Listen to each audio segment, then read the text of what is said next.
വിമത ഭീകരരുടെ സിറിയയിലേക്ക് കഴിഞ്ഞ മണിക്കൂറുകളിൽ ഇസ്രായേൽ നടത്തിയ ആക്രമണങ്ങൾ കണ്ട് അറബ് ലോകവും ഇസ്ലാമിക രാജ്യങ്ങളും ചലിക്കാനാകാത്ത വിധത്തിൽ സ്തംഭിച്ചിരിക്കുന്നുവെന്ന റിപ്പോർട്ടുകളാണ് ഇപ്പോൾ മിഡിൽ ഈസ്റ്റിൽ നിന്ന് പുറത്തുവരുന്നത്.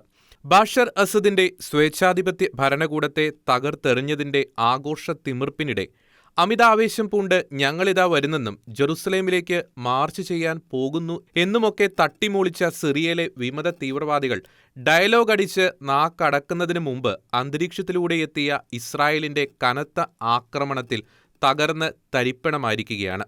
സിറിയൻ ഭരണം പിടിച്ചെടുത്ത വിമത ഭീകരന്മാർ വാഴിച്ച മുഹമ്മദ് അൽ ബഷീർ എന്ന പുതിയ സിറിയൻ പ്രധാനമന്ത്രിക്ക് സിറിയൻ പാലസിൽ സ്വസ്ഥമായി ഒന്നിരിക്കാൻ കഴിയുന്നതിനു മുമ്പേ രണ്ടാമത്തെ കനത്ത ആക്രമണമാണ് ഇസ്രായേൽ അഴിച്ചുവിട്ടത്.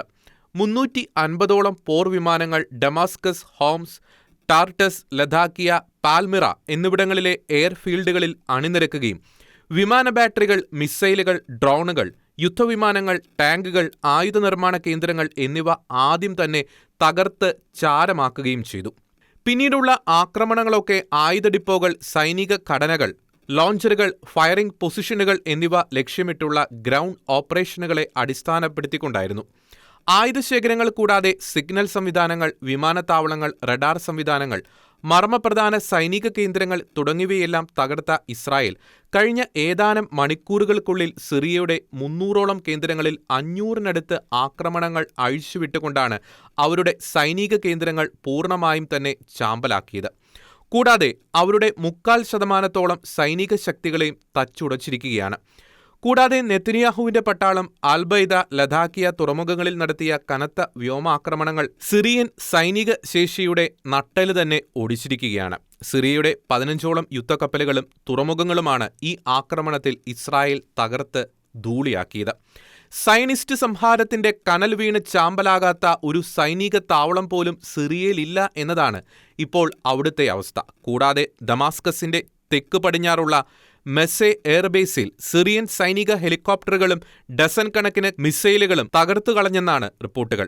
കഴിഞ്ഞ അരനൂറ്റാണ്ടിനു ശേഷം ആദ്യമായി സൈനികവൽക്കരിക്കപ്പെട്ട ബഫർ സോണിലേക്കും അതിനപ്പുറത്തേക്കും കരസേനയെ ഇറക്കി നിർത്തിയ ഇസ്രായേലിന്റെ നീക്കം തന്നെയാണ് അസദ് ഭരണകൂടത്തിന്റെ തകർച്ച കാരണമായതെങ്കിൽ വിമത ഭീകരരെ ഇസ്രായേൽ വെച്ചുവാഴിക്കുമെന്ന് ചിന്തിക്കേണ്ട കാര്യമില്ല എന്ന് ഉറപ്പാണ്.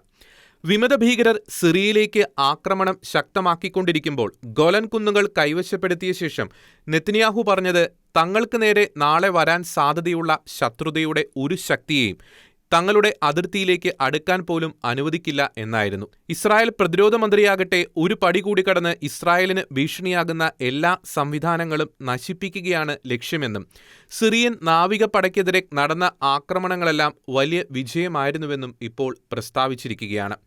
ഇസ്രായേൽ ഭൂമി കയ്യേറ്റം നടത്തുകയാണെന്ന് അറബ് രാജ്യങ്ങൾ പറയുകയും ഇസ്രായേലിന്റെ ആക്രമണത്തെ ഈജിപ്തും ഖത്തറും സൗദി അറേബ്യയും അപലപിക്കുകയും സുരക്ഷിതത്വം വീണ്ടെടുക്കാനുള്ള സിറിയയുടെ സാധ്യതകളെ തകർക്കുന്ന നീക്കമാണ് നടക്കുന്നതെന്ന് സൗദി പ്രഖ്യാപിക്കുകയും ചെയ്തെങ്കിലും വിമത ഭീകരർ ആയുധശേഖരം കൈയടക്കാതിരിക്കാനാണ് തങ്ങൾ ആക്രമണം നടത്തുന്നത് എന്നാണ് ഇസ്രായേലിന്റെ നിലപാട്. ആത്മരക്ഷയ്ക്കാണ് ആക്രമണം നടത്തുന്നതെന്ന് ഇസ്രായേൽ UN രക്ഷാസമിതിയിൽ പറഞ്ഞു. ഇറാന്റെ ഉറച്ച സഖ്യകക്ഷിയായ അസദിന്റെ പതനത്തിൽ ഇസ്രായേൽ ഉദ്യോഗസ്ഥർ സന്തുഷ്ടരാണെങ്കിലും ഗൊലാൻ കുന്നുകളിൽ ഇസ്രായേലുമായി അതിർത്തി പങ്കിടുന്ന സിറിയ ഭരിക്കുന്ന തീവ്ര ഇസ്ലാമിസ്റ്റുകളിൽ നിന്ന് എന്ത് സംഭവിക്കുമെന്ന ആശങ്ക ഇസ്രായേലിനെ ഭരിക്കുന്നിടത്തോളം അവർ സുരക്ഷിതത്വത്തിനായി യുദ്ധം തുടരുമെന്നാണ് റിപ്പോർട്ടുകൾ.